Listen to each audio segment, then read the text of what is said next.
Good afternoon, everybody. Welcome to the Israel Brief, brought to you as always by Lay of the Land, hosted by me, Rolene Marks. And we take a look every Monday to Thursday at those top stories making headlines here in Israel. And today is day 66 of Israel's war with Hamas. So let's take a look at the recent developments over the last couple of days. There has been heavy fighting in the areas of Khan Yunis, Jabalia and Shuja'iyah inside the Gaza Strip. I know some of you might be familiar with the visuals of hundreds of Hamas men in their underwear, some of them blindfolded, either captured or surrendering. Please note that they are taken for interrogation. No harm has come to them, despite some of the criticisms from around the world that they are humiliated. This is not an uncommon practice in a time of war, and the reason that they are stripped of their clothing is not to humiliate them, but to ensure that they are not equipped with a suicide vest or any kind of explosives. Israel, unfortunately, has learned a bitter lesson from conflict, from wars in the past where this has been the case. And of course, those that are not guilty have been returned. Meanwhile, one of the Hamas prisoners who was interrogated blamed Sinwar, blamed Hamas for the situation in Gaza, saying the Hamas leadership have lost touch with reality.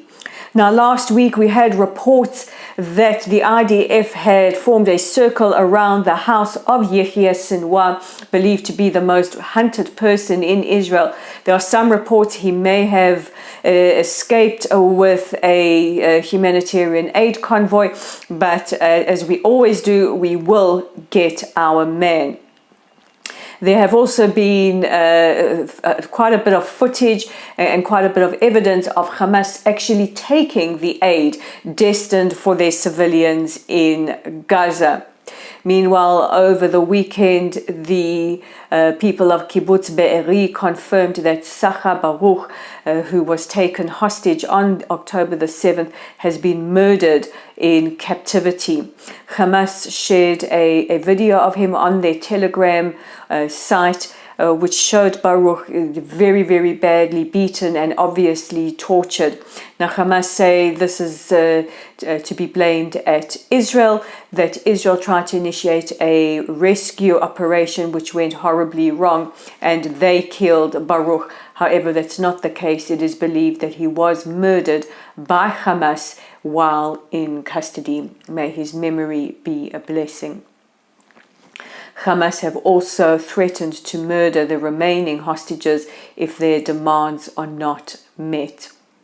And to date, 104 soldiers have fallen in battle and at least 582 are injured at the moment. There have been thousands of IDF soldiers who have been injured during the course of the war, some of them very, very seriously. And if you are able to check out Tzahal, Disabled War Veterans, that assists injured and disabled soldiers, please do so.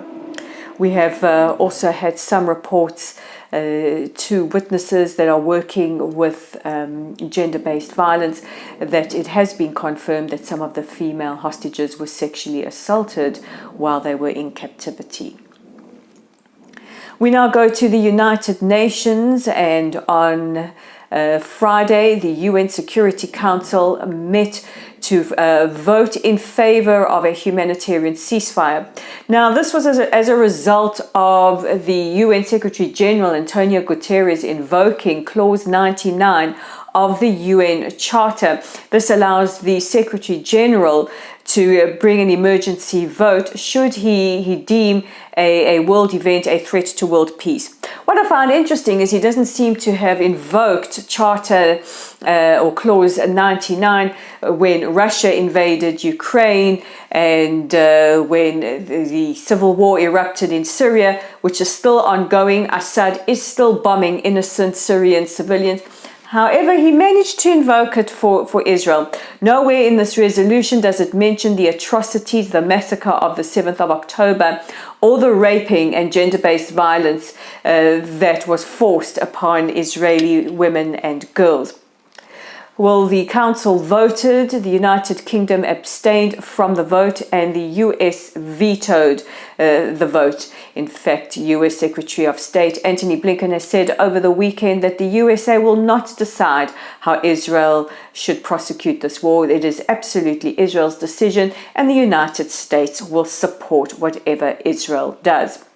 Meanwhile, the UN General Assembly is slated to vote tomorrow on Guterres' humanitarian ceasefire. And I have been following the social media of the UN and their various agencies, UNRWA, and as our soldiers progress through southern Gaza and they're sharing the evidence of what they're finding in the tunnels, in the schools, and in the hospitals, you can clearly see the branding, particularly of UNRWA, that's the United Nations Relief Works Agency, very, very clearly in some of these areas. So UNRWA has a lot to answer to, as well as the rest of the United Nations. A short while ago, UN Women tweeted out about the displaced women and girls in Gaza. Well, let me remind them that there are over 250,000 displaced Israelis. I'm sure amongst them quite a few women and children. And let me take aim at UNICEF as well, who have been furiously tweeting about the rights of Palestinian children. And while we don't deny the Palestinian children their rights, we also need to remind UNICEF that we have Israeli children who are survivors of the atrocities of the 7th of October, many of them losing their friends, their grandparents, their community members, their homes. 21 of them have lost their parents. Both parents have been murdered. They are now orphans. What about those children taken captive, held hostage by Hamas? We still have Kafir and Ariel Bibas. We still want to know their whereabouts. What about the babies and the children that were tortured and were slaughtered by Hamas? And of course, those that are displaced, as well as ordinary Israeli children around the country. We are still getting massive barrages of rockets fired on our towns. A short while ago, here to the center of Israel, where I am, and Tel Aviv. What about them? What about their trauma? Or don't their lives count because they are Israeli children? NGOs have been a massive, massive letdown for all of us. We also have to look at the International Committee of the Red Cross, who have failed to ensure that hostages are receiving adequate medical care. Even though the Red Cross spokesperson has said it's not their place to force entry. Well, it is their place as a neutral body to still make sure that our hostages receive the medication that they need to keep them alive. One hostage who was released said that Hamas took away her oxygen. She was unable to breathe. We also know that hostages have developed signs of danger for strokes and heart conditions. What about their needs? What is absolutely staggering was that the Red Cross met with one of the families this weekend and told them that they need to feel more sympathy for the people of Gaza. I mean, it just boggles the mind. These are people going through hell as their loved one is being held captive, in this case a young woman, and we know what Hamas are doing to young women in captivity, and this is what her family were told.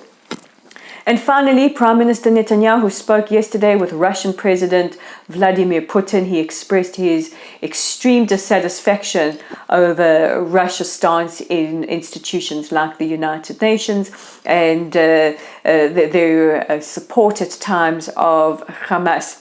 And by sheer coincidence, Russia today called on Hamas to release all remaining hostages. So that brings me to the end of today's edition of the Israel Brief. Don't forget to check out our website at www.layoftheland.online. All our coverage is up there. Of course, this brief, which you can find on YouTube at the Israel Brief, we would love it if you subscribe. We're on Facebook. Our community is at Lottel's site, and we're on X. I got it right this time, and you can find us at Lay of the Land 5. I'm Rolene Marks. Take good care of yourselves and each other, and I'll see you again tomorrow.